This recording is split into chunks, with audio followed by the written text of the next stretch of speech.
It took me a long time to figure out what pair of shoes, what boots for backpacking didn't give me blisters. Every single hike I went on, I ended up with blisters at the end of it, even if it was only for one night. Any experienced backpacker is going to tell you that the most important piece of equipment to not skimp on is your shoes. And I'm going to extend that to any type of travel you're going to do where you're going to be on your feet walking a lot. Because as soon as your feet start hurting, it's going to be a lot more difficult to enjoy whatever activity that you're doing.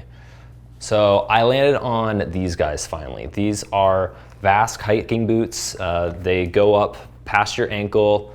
They're super sturdy and they work really good for me.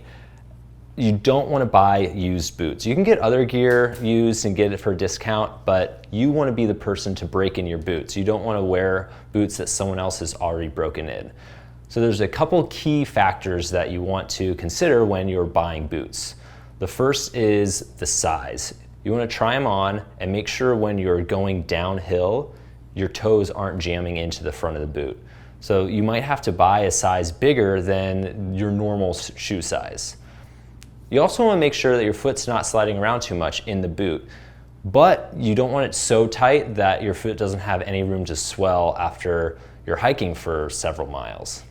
If you feel like your heel is sliding up and down in the back of the shoe a little bit and you're getting some rubbing, there's a cool trick to really lock your whole ankle in. So you start by just tying your boot like you normally would tie a shoe. You go over the first hook and do that shoelace tie one more time. Then you're going to go all the way up to the top hook. And this is the tricky part. You're going to weave your lace in between the top two hooks.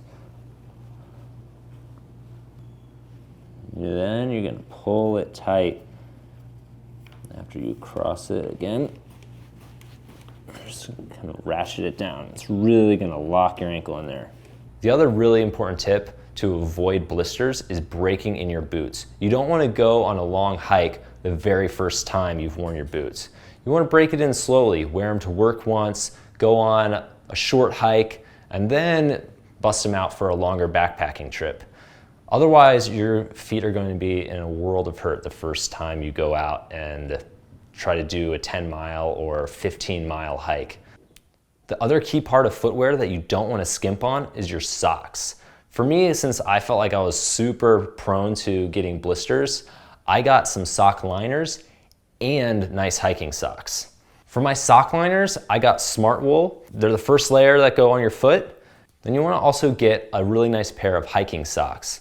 I have a couple different pairs, but these ones that I have here are Teco brand. They're about $15 new, so it's expensive for a pair of socks, but they really do a great job. These are mid-weight. You can get lighter weight ones that are thinner or heavyweight that have a lot of cushion and are warmer if you're doing a cold hike. And these go on top of your sock liners. My final tip on buying boots is spend the extra money on getting waterproof. The boots I have a Gore-Tex liner, so it's a little bit breathable and it will keep your feet completely dry. The last thing you want is to step in a puddle or have to cross a small creek and get your shoes sopping wet, because wet shoes equal a lot of rubbing and blisters. I hope this helps you guys avoid blisters so you can spend your next exploration not having your feet ripping apart, because no one likes that.